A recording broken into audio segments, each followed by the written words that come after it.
Hi guys, welcome back to my YouTube channel, My name is Esther. For those who are seeing me for the first time today, I am a Namibian living in the UK for the past 2 years now. I am a registered nurse by profession, and I'm also an upcoming YouTuber. Guys, I love YouTube so much, and so in today's video, I'm going to talk about childcare in the UK.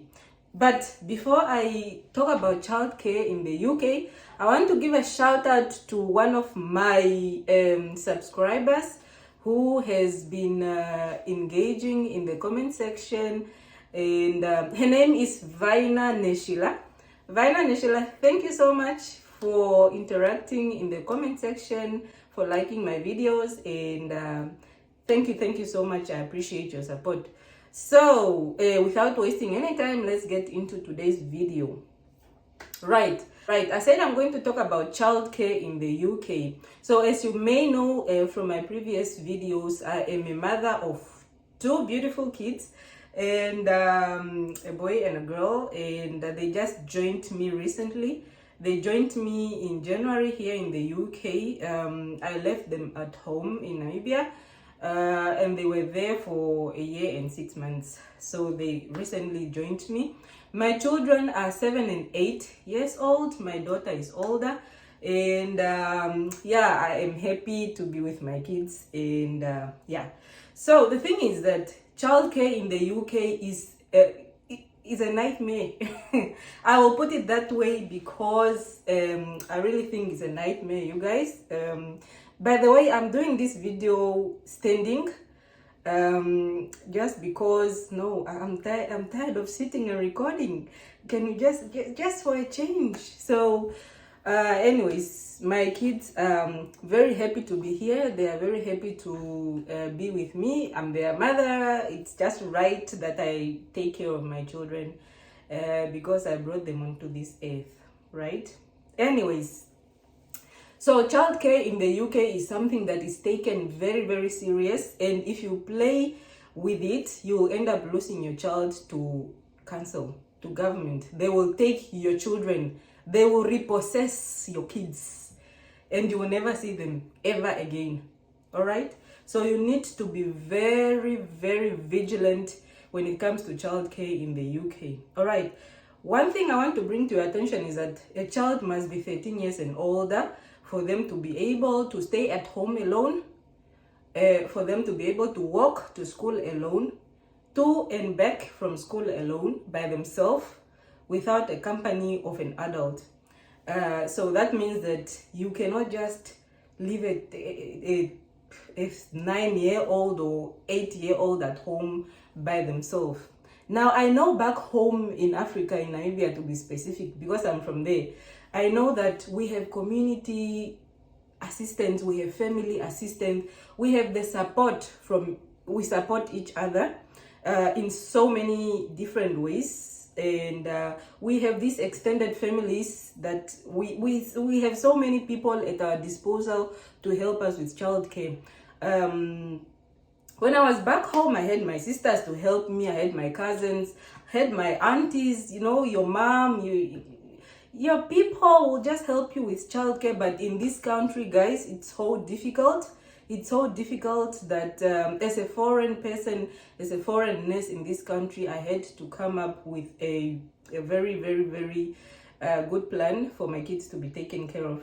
So the thing is, I've mentioned that you cannot leave a child to mind themselves. That means this child, a child who is younger than 13 years, cannot be left alone, cannot go to school alone by themselves. So that means I take my kids to school every morning. Lucky enough, my kids' school is just 8 minutes walk from home. So I have to drop my kids every morning at 8 o'clock and pick them up at 3 o'clock. So the school starts at 9 o'clock and ends at 3 o'clock. But if you want to take your kids earlier, you can take them at 8 o'clock so that they can join the breakfast club, which is free of charge. The kids will do different activities there. They will also eat free breakfast there. It helps a lot. It helps a lot. Let me say you start work at 9 o'clock, so you still have that one free hour to take your kids at 8 o'clock to school, and then you can then travel to work. The thing is, the cost of childcare here in the UK is exorbitant. It is so expensive. Like, if you decide to pay for childcare here in the UK, you end up spending most of your salary in childcare. All right, so it is like, you don't want to do that. You don't want to go there. You don't want to pay childcare. You don't want to do that, because honestly, you end up working for childcare. Imagine you have so many other bills to pay. You have rent, you have childcare, you have food to buy, you have clothing, you have heating, you have council tax, you have all the other bills. It's a lot.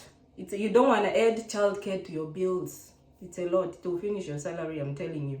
So I am going to take you through different ways of which you can do childcare. One is that most of the schools have this program that is called Breakfast Club, where you take your child in at 8 o'clock. Schools mostly starts at 9 o'clock, but you can take your child in at 8 o'clock, and then that 1 hour is for free. They get to do activities, and they also get free breakfast there. So let me say you start to work at 9 o'clock. You can always drop your kids at 8 o'clock, and then you can go to work at 9 o'clock. And there's also after school activities. School normally finishes at 3 o'clock, but there is after school activities that one can engage or enroll their kids into. These activities can end up to 5 o'clock. Okay, so that means that if you are lucky and you have a good employer, you can actually negotiate your work hours so that you can work from 9 to 5, all right, or from 9:30 to 4:30, something like that.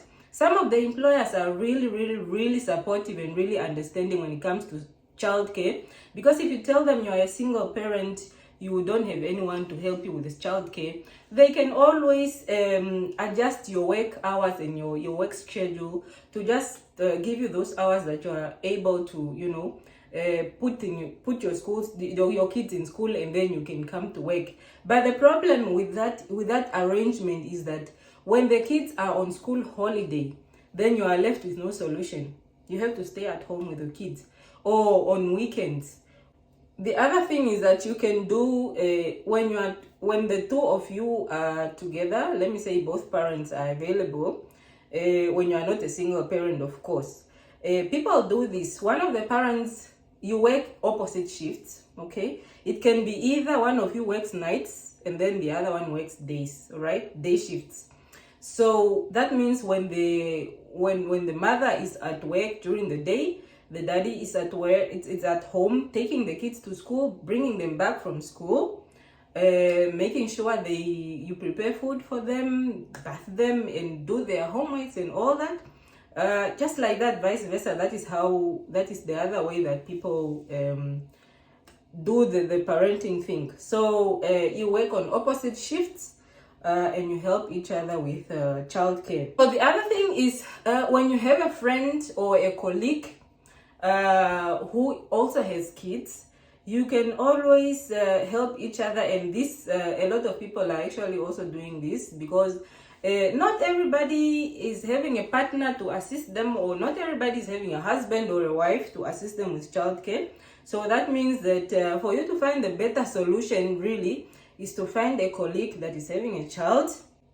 If you have a colleague that's having a child, you can work together, and then when the other one is at work, you are with the kids, you take care of the kids, you do their homeworks, you bath them, cook for them, and do all those things. And it's just like that. So the parenting here is so much different, because the government does not allow or does not encourage you to spank your kids or do any kind of physical beat your kids. You know how African parents are. You know, if a child do something wrong, you spank them with a shoe, or you take a stick, you spank them, and all that.